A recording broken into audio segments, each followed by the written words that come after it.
আরোহী ওর মার কাছে যেতে যেতে, মা, আমি জানতাম তোমরা আমাকে ক্ষমা করে দেবে আর আমাকে কাছে টেনে নেবে, কারণ তোমরা আমাকে ছেড়ে বেশি দিন থাকতে পারবে না।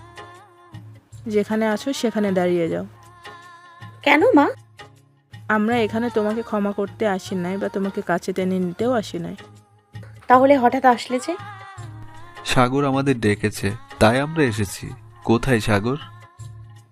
ও তো বাড়িতে নেই, সকাল সকালেই জানি কোথায় বেরিয়ে গেল।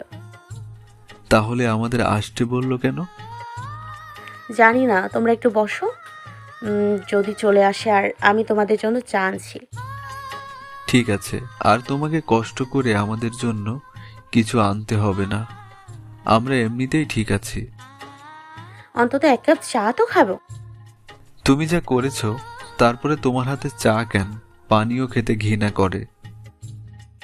আরোহী আর কিছু বলতে পারল না, তাই চুপ করে বসে রইল। একটু পর আমি বাহিরে থেকে চলে আসলাম। ঘরে ঢুকে দেখি আরোহীর মা বাবা চুপচাপ বসে রয়েছে, আর আরোহীও তাদের পাশে আছে। আপনারা তাহলে চলে এসেছেন? হ্যাঁ।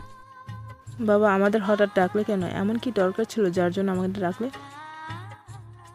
দরকার তো ছিল। কি দরকার? আপনাদের জিনিস আপনাদের হাতে তুলে দিতে হবে না? না হলে পরে আবার কিছু হয়ে গেলে আমার উপর দোষ পড়বে। আমাদের জিনিস মানে? তুমি কি বলছো, একটু পরিষ্কার করে বলো।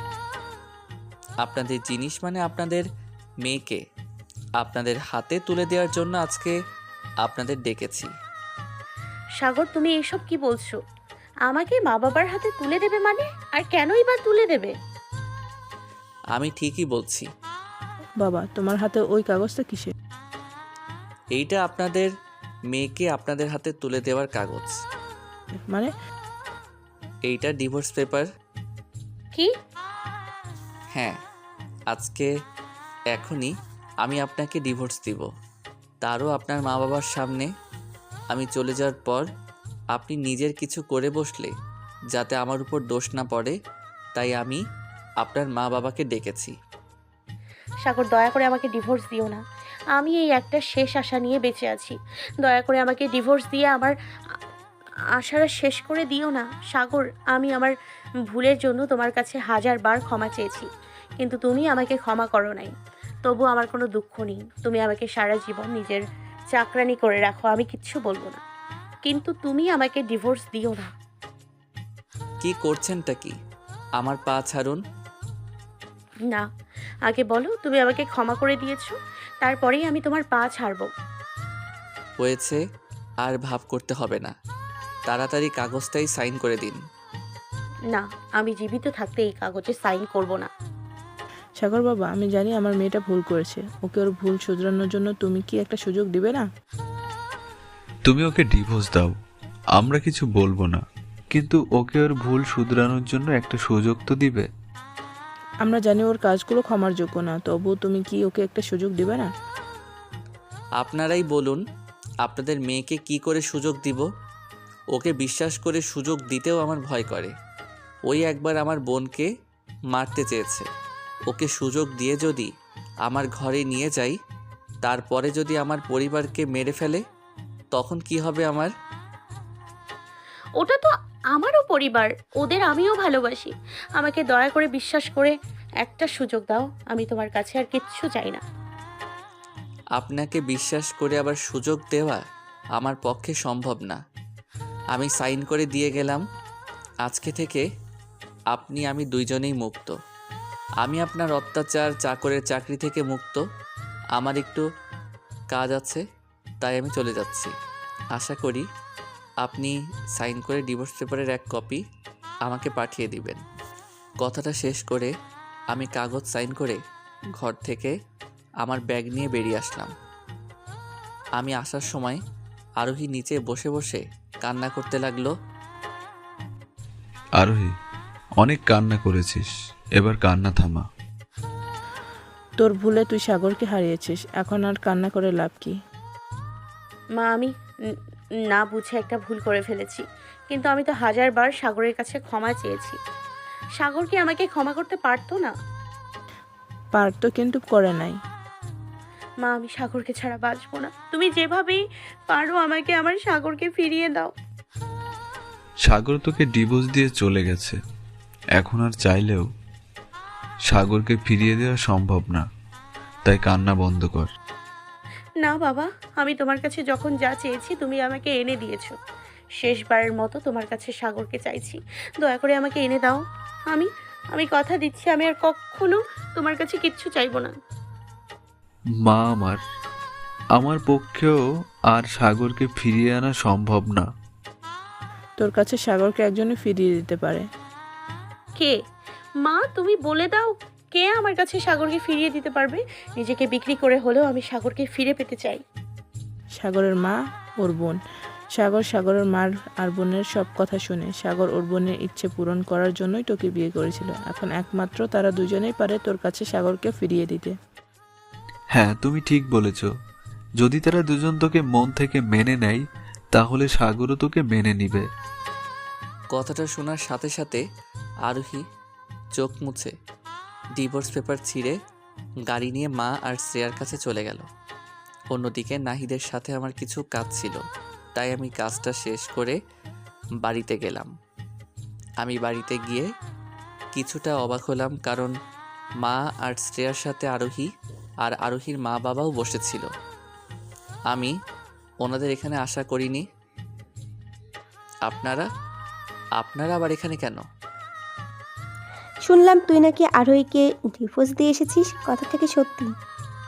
হ্যাঁ, এখন তাহলে মেয়েটা কোথায় যাবে? আমি জানি না কি কোথায় যাবে। ওনার যেদিকে চোখ যায় চলে যাক, কিন্তু আমার বাড়িতে থাকতে পারবে না।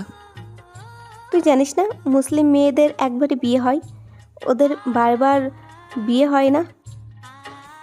জানি, কিন্তু তাতে আমি কি করব? জানিস যখন আরোহীকে ডিভোর্স দিয়েছিস কেন? ডিভোর্স দিব না তো কি করব? ওর মতো খুনিকে আমি আমার আশেপাশেও দেখতে চাই না। ওই আমার বোনকে মারতে চেয়েছিল, ওকে আমি কোনোদিন ক্ষমা করব না।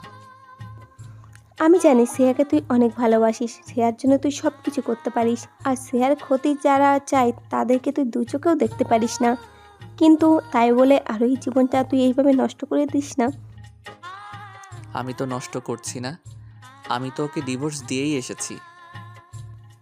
আমি জানি শ্রেয়াকে মারতে চেয়েছিল। দেখ, তুই আরোহীর ওপর রেগে আছিস, কিন্তু রাগের মাথায় নেওয়া কোনো সিদ্ধান্ত কোনোদিন সঠিক হয় না, উল্টো অনেক বড় ক্ষতি হয়। তাই আমি বলি কি, তুই আরোহীকে ক্ষমা করে আপন করে নে। তুমি আমাকে ক্ষমা না করলে অন্তত আমার ভুলটা সংশোধন করার একটা সুযোগ তো দেবে। ভাইয়া, ভাবিকে একবার না হয় সুযোগ দে। তুই তো আমাকে সবসময় বলিস মানুষ যত বড় ভুল করুক না কেন তাকে ক্ষমা করে দেওয়াটা উচিত। আমি যেমন তোমাকে আমার চাকর বানিয়ে রেখেছিলাম, তুমি যদি বলো আমি সারা জীবনের জন্য তোমার চাকর হতে রাজি আছি, তবু আমাকে দূরে ঠেলে দিও না। সাগর, আমি জানি আমাদের মেয়ে ভুল করেছে। ও ওর ভুল বুঝতে পেরেছে। তুমি কি ওকে একটা সুযোগ দিবে না? সাগর, মানুষ যদি মানুষকে তার ভুল সংশোধন করতে দ্বিতীয় সুযোগ না দেয়, তাহলে মানুষ তো আরও বেশি করে ভুল করবে। তাই আমি বলি কি, ওকে আর একটা সুযোগ দাও।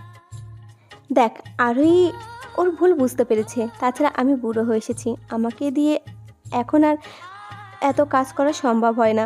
যদি আরোহী আমাদের দেখাশোনা করতে থাকতে চাই আর ওর ভুল সংশোধন করতে চাই, তাহলে ওকে একটা সুযোগ দিই। তুমি আমাকে চাকরানি বানিয়ে আমার উপর যত অত্যাচার করো, আমি কিচ্ছু বলবো না। তারপরেও যদি তোমার মনে হয় আমি তোমার যোগ্য না, তাহলে আমাকে ছেড়ে দিও, আমি আর কিচ্ছু বলবো না। কিন্তু আমাকে এখন দূরে ঠেলে দিও না, দয়া করে আমাকে একটা সুযোগ দাও। ঠিক আছে, এখন আপনারা যেতে পারেন। আমি আজকে রাতে ভেবে কালকে আপনাদের বলবো কোনো সুযোগ দিব কি না। আচ্ছা।